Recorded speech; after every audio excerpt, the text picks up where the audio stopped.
You are looking at Julian's pronunciation guide, where we look at how to pronounce better some of the most mispronounced words in the world, like this other curious word. But how do you say what you're looking for today?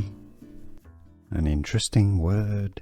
Let's break down the pronunciation. It confuses a lot of people.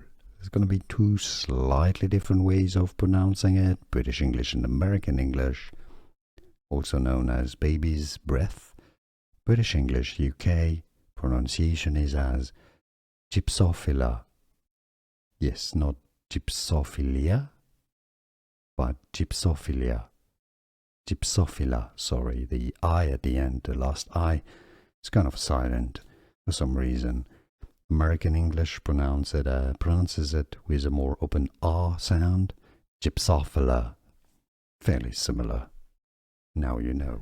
Here are more videos on how to pronounce more confusing words and names too many mispronounced. Like this video if you found it useful. I appreciate your support. I'll see you soon and thanks for watching.